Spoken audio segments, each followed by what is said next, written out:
And Terry says, hi, Bill.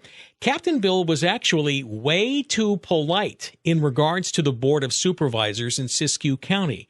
The lack of support from the board when it comes to the dams is appalling. And I'm really curious as to the payoff here. It's too bad that a county supervisor doesn't live at Copco Lake. Terry, I appreciate you writing. That's my suspicion there, too. And when you have people who give the appearance, now, I don't know the board. I really don't know the board, and so I don't mean to speak out of turn on this, but given what's going on with the road, given what's going on with the mitigation fund, and it just seems like the County Board of Supervisors in Siskiyou County is hanging out their citizenry, the people they are supposedly caring about, hanging them out to dry, literally, as the lake is destroyed. Beneficial use of water. Where's the payoff? It's almost as if they have been told or have decided they're going to take a dive, so to speak. All right? The Bill Meyer Show on 106.3 KMET and 99.3 KCMD. 18 after 8. We normally talk with Captain Bill Simpson about wild horses, and of course he's still involved with that, Wild Horse Fire Brigade and so much more. But, hey, Bill, you called me up the other day and just kind of wanted to get an update on what is going on with the KRRC folks and the mitigation fund and what is happening as the fraudsters, in my opinion. That's my opinion about the whole Klamath Dam removal aspect of things, make their merry way through the Klamath River. So what are you seeing up there so far? What's going on? Good morning, Bill. Thank you. Morning. Yeah, they had a meeting back in October up at Copco Community Club up there. Mm-hmm. And so, the president, Mark Bransom, showed up from KRRC. And essentially, it was just kind of we're here, but we have no answers to your questions. It was pretty disappointing. People are really getting, frustrated probably doesn't even begin to describe it, because they're getting closer and closer to the point where the lake is going to be drained.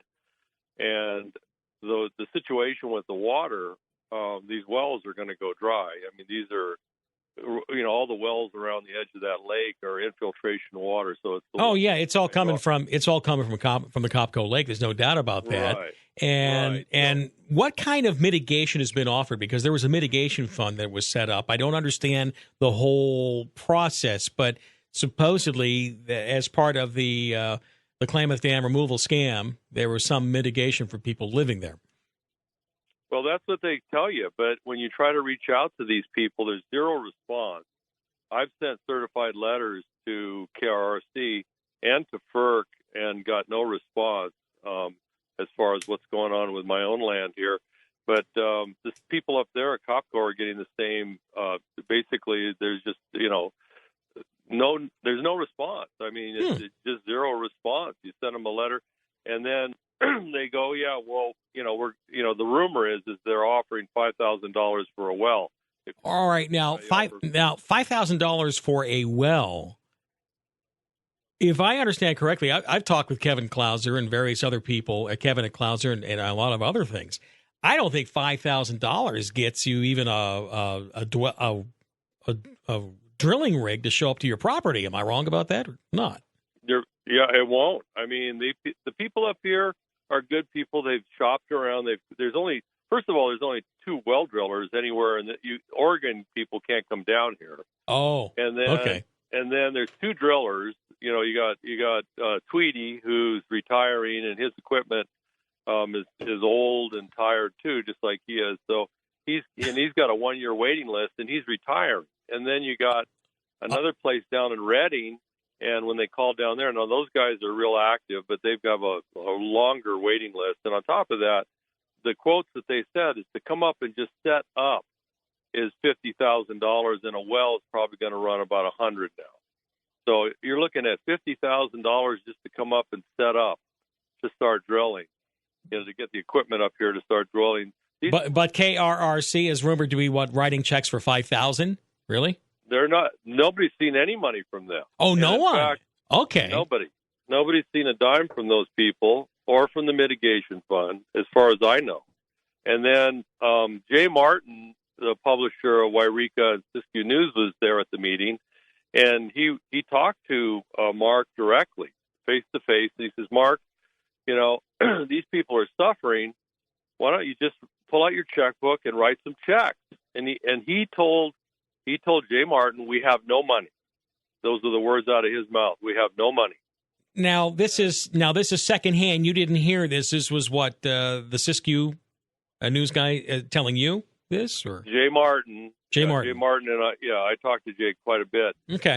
Jay Martin talked to face to face with Mark Ransom at that meeting, and he was just saying, look, these people need they need help. And the other thing that's going on that's pretty annoying too, it's not as bad as losing your water, because that's kind of end of game, when you're trying to live up there.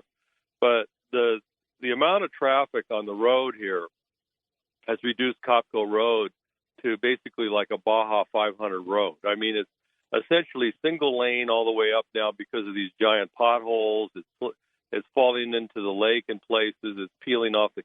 Now, Joel and Minor Dave will call me from the Iron Gate, up in that neighborhood, and they were talking about the condition of the road. The road wasn't in great shape before. Would you agree on that? That county road? Yeah, well, I mean, they had it kind of pieced together, but, we only had like 6 or 8 cars a day on the road before this whole dam removal debacle. Now we have 100 cars and heavy trucks a day, and a lot of these, and the thing is these vendors and the people working are on salary, so they're working 12 hours a day, so everybody's in a big hurry.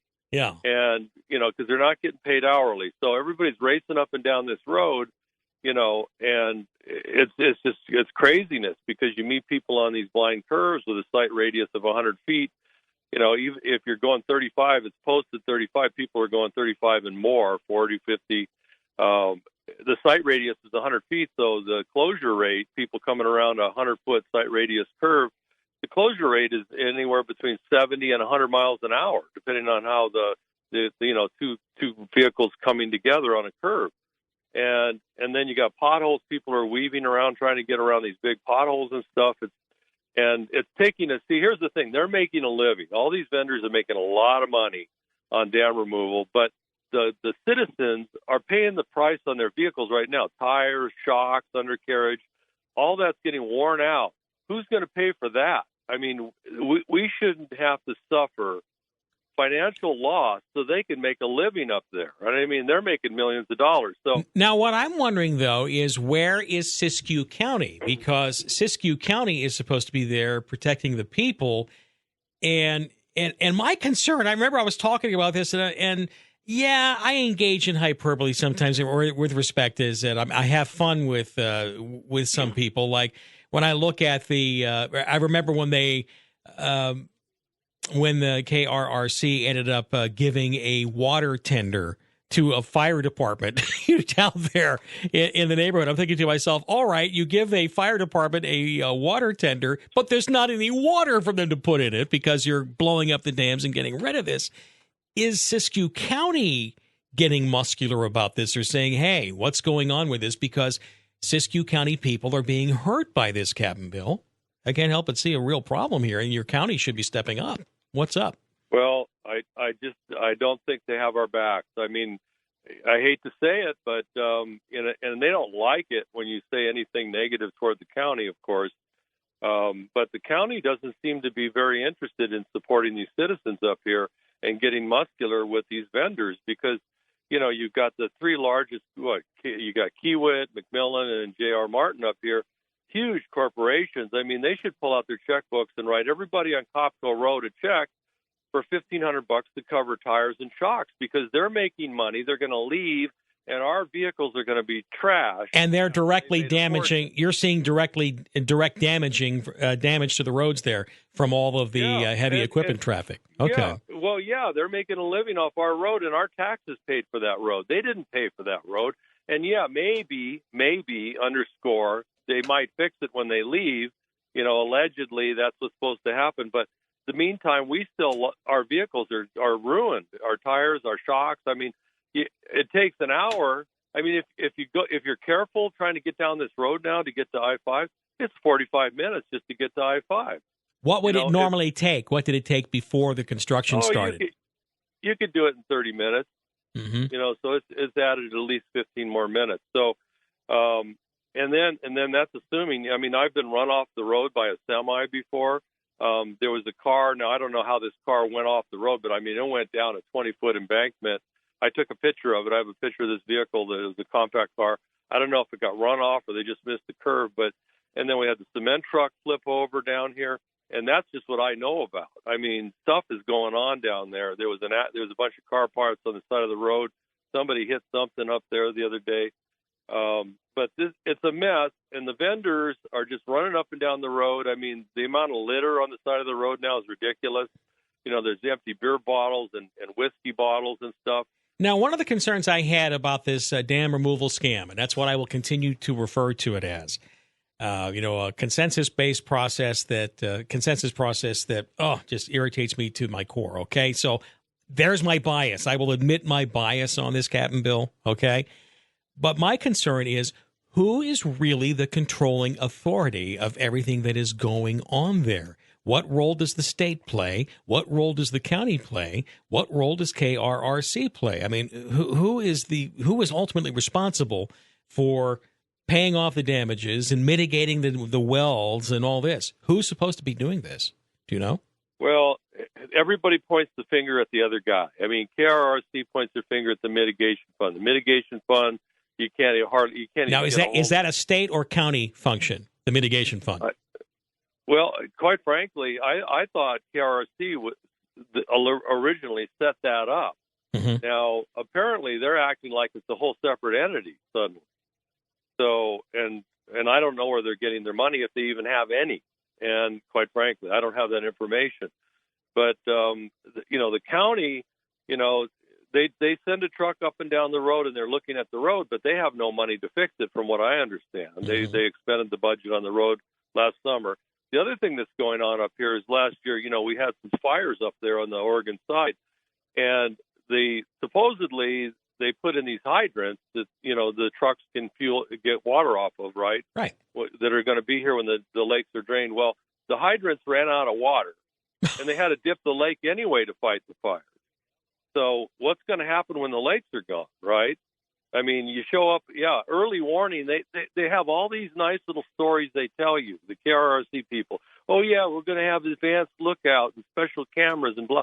Well, it doesn't matter if you show up and you got dry fire hoses. What are you going to do? You're going to throw Kool-Aid at it? I mean, it's just ridiculous. So, this whole thing is not. I mean, it's worse than being half-baked. It's just a fraud. Well, I dislike. I wish I wasn't right in my suspicions about where this was going to go, but from the sounds of it, it's kind of going that way, isn't it? Well, yeah, and then you look at the Fifth Amendment violations here. You can't come in, and this is a public project now. I mean, you look at, there's money coming in from California and Oregon and California have unlimited liability according to FERC's decision and order. If they go over budget, they get to just tap the taxpayers in Oregon and California. So, and it's an open purse. There's no limit on the liability side of this thing. Boy, what a great deal for Warren Buffett. That's great. Warren Buffett's a smart guy. Yeah, he's a smart liberal. Well, when it comes right down to it, because he gets a bunch of Greens and tribal interests that would like to be in on the grift, I guess, to say, hey, listen, I have these dams. I really don't want the liability of them anymore. It's oh gosh, we'll transfer it to a shell corporation. We'll force ratepayers to pay for it, and then we'll get the states to sign on and take on the liability if there's not enough in the shell corporation. Yay! Is it? What a great story here. Mm-hmm. The thing is that the people shouldn't bear the brunt of the losses. The Fifth Amendment, agreed, and even the state constitution says you can't take value from a citizen without recompense. You got to give them back some money. You got to pay fair market value for their losses, and they're not doing that. They're just devaluating people's property. They're coming in here roughshod, running over the top of the people. There's attitude up here. The people are getting screwed over. And then these vendors that are driving up and down the road with these attitudes, because people are unhappy with what's going on. Well, the vendors, though, are just hired to do a particular job. They're not there to care. They don't have to, all right? It's supposed to be controlling authority. I'm just trying to find out who's the controlling authority. Is it KRRC or is it Pacific Corps? What? Well, no, if they transfer the license, if it's transferring the license, then it's not Pacific Corps' problem anymore, right? No, it's not. And they've got it set up so that the vendors are under KRRC. So that includes the contractors. So they firewalled all the liability. Well, that means, though, that the ultimate responsibility for making people whole is KRRC, correct? Sure, they're the general contractor. So, I don't, in the county, as far as I'm concerned, it's just not. They're just not vocal enough. They're not issuing enough press releases about this. They're not reaching out to the national news. I mean, there's and then there's a guy that I really like for District 1 coming up. He's trying to run for that spot on the board, Jess Harris.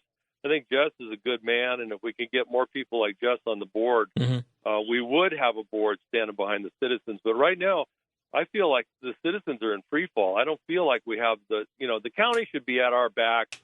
We should be shoulder to shoulder on this, and that's not happening. The county seems to be carrying water for Sacramento and Los Angeles. Is there any evidence? You've paid more attention. I'm not involved with Siskiyou County, like you are, because you live there. Did Siskiyou County get any kind of a payoff for going along to get along with this? Do you know? I've heard. I haven't seen any kind of paperwork on it, but I heard that there was some sort of an amount of money. I've heard numbers like $20 million for the loss of the dams that was being paid to the county. I've heard other numbers that are even a little bit higher, $50 million, but I'm not sure what. But it's just hearsay at the moment. All right, maybe what I have to tell you, if I were living in that neighborhood and losing my dam, or I'm sorry, losing my well, it almost sounds as if this is we're going to grind them down and then pay them off cheap after this is what it sounds like, almost like we're not going to help mitigate anybody right now. We're going to grind them down. The road is destroyed. Your well is destroyed. And what are you going to do? Oh, your property's not worth that much now. Then maybe it's ultimately worth less to buy out after the fact. I don't know if that's what's going on or not, but it sure doesn't feel proper what's going on. Well, it is, and the county needs to adjust the tax rate up here. They need to give everybody up here a big break, because when the lakes are out, then you're going to have these giant mud puddles, okay, with a lot of dead animals in them. They're going to be dead fish and amphibians and everything out there in the mud. And then when the summer comes, that stuff's going to turn to a stinking dust. Mm-hmm. And it's going to be, they've got all these great ideas. Oh, we're going to plant it. We're going to put seeds. We're going to do this. We're going to do that. Well, that all listens good, but it's like everything else they've done so far. It's just words. Okay, words mean nothing. Just hot air off people's lips. And I would remind people that KRRC, being the general contractor, what experience does this shell corporation have with removing dams? None. They've done none until now. Exactly. And that's another example of the scam of this entire consensus process, this fraud perpetrated on the people of Northern California and on Southwest Oregon. Okay, really, it's what we're looking at. Just my opinion, of course, but all right. If the Siskiyou County Commission will not stand up for its people, who will? It would be my final question. Yeah, they're all we got. I mean, if the county doesn't step up and support citizens instead of, the county's got kind of a record of running around and beating some of the citizens down. I mean, you got people that are struggling. I mean, this is an economically hard-hit county. Yeah, we are literally a disadvantaged community, especially up here where we are by the lakes. This is a quintessential disadvantaged community now, and the county should be stepping up in every way they could to support the community. But I see things happening like where somebody's trying to do a bed and breakfast at their ranch because the ag isn't doing so good, and then the county goes out there and fines them for trying to make a little bit of money with a bed and breakfast or something. Yeah, trying to get some scratch while everything else is burning down around them, right? That's unnecessary.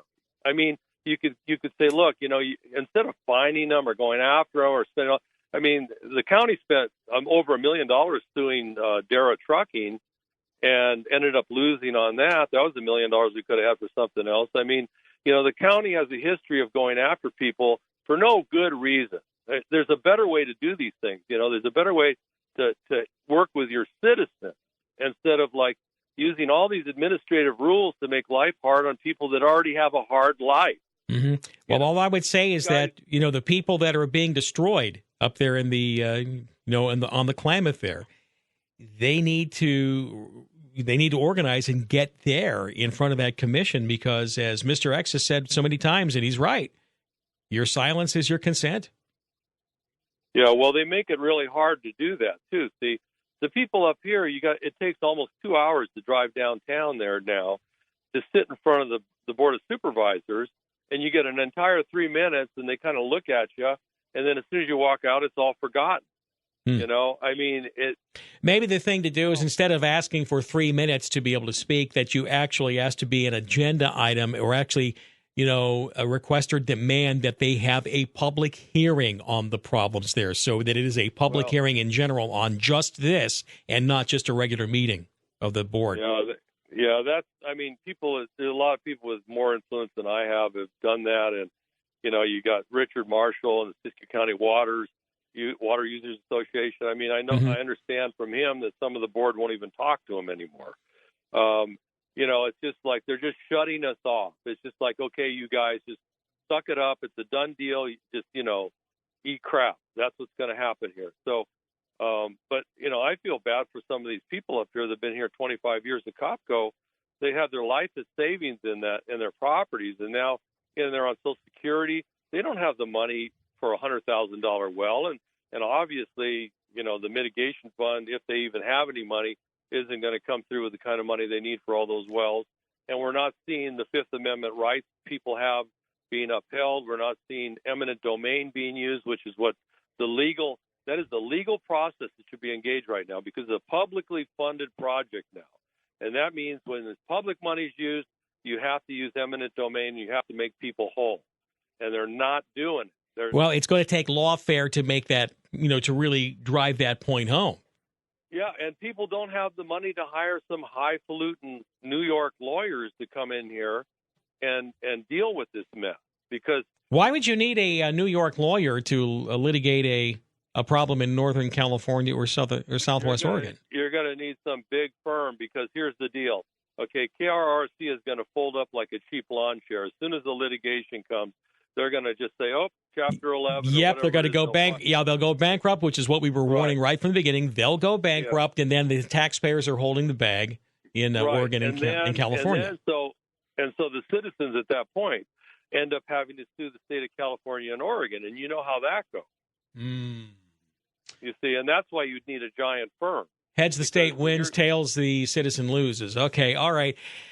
Captain Bill, in this particular case, the suits you better get together. I'm not saying you. I'm talking about, the folks being affected by this and being unjustly, in our opinion, being affected by this, need to be gathering their lawfare sooner rather than later. And, because you're right, you better grab the money from KRRC for mitigation while it's there, because KRRC only has the money that Pacific Corp has transferred to it. It's not an income-producing entity on its own. No, it's not. And there's already rumors that it doesn't look like they have enough money to do. I can't point to anything, but there's rumors, because, when I got vendors driving up and down the road every day, and occasionally they pull over and talk to the citizens. There are some nice guys. Mm-hmm. I'm not saying all these. Yeah, they're just doing their job. They're hired by the company. Go up there and do it. Yeah, somebody is going to do it. But the big corporate heads, the guys that run the show, they know that we're getting beat up on the road. They know our cars are. They're all driving company trucks, so they don't care if they trash their truck, because that's just part of the cost of doing business. Yeah. Well, the ultimate shame, the wall of shame at this point, should be the lack of response from your own county supervisors. I know in Siskiyou County, it would be county supervisors, the county commissioners in Oregon. And that, this is a shameful lack of action from these people. I think they just want to, I don't mean to be hard or anything, but, from my perspective, they need to look at what it's like to walk in our shoes. See, they don't do that anymore. They sit up there and, they're just going to sit around and collect their CalPERS, and some of them are just going to collect their money and leave the county, go retire in Montana or whatever, and then we're sitting here and, in this steaming pile. So, this has got to get fixed. This has got to get fixed now. And I don't know what it's going to take. I mean, the people in the county are talking about having a citizens committee to start bringing some action together, maybe get a law firm. There's some negligence happening here. Absolutely. I would agree with that opinion here. And let's just see. The county has a duty, I think, a fiduciary duty to look out for the health, safety, and economic welfare of the people here. I mean, we're paying taxes to have a going concern. We're not paying taxes just so they can collect money and then leave and retire. This isn't about the county. The county's supposed to work for the citizens. And the way the county sometimes operates, from my perspective, is it's kind of like, the citizens are just here to give them money. And they're just there to be milk cows for their system. Yeah. Yeah, and that's got to stop. And that's why we need people like Jess Harris, I think. Jess Harris is running for District 1. I think that's a spot that we need a new chair there, because the board of supervisors votes together on things that, involve the entire county, not just a particular district. Yeah. Well, if the board will not represent its citizens, then it's time for people to get in the face of that board and get loud. And also start engaging in lawfare, and engage in lawfare sooner rather than later, because it's still going to be a long, drawn-out process, all right? Captain Bill, I got to go, but I appreciate the update, because I've been hearing a lot of underneath it's just, it's rumors and conjecture and stuff, but I wanted to find out what you've been hearing too. So I'm sorry to hear that my concerns about where this was going to go seems to be where it's going so far. So appreciate you being on, okay? You take care. All right. Well, I appreciate it. Thanks, Bill. All right. Captain William E. Simpson, Wild Horse Fire Brigade, his website. We always put his information up. We appreciate that.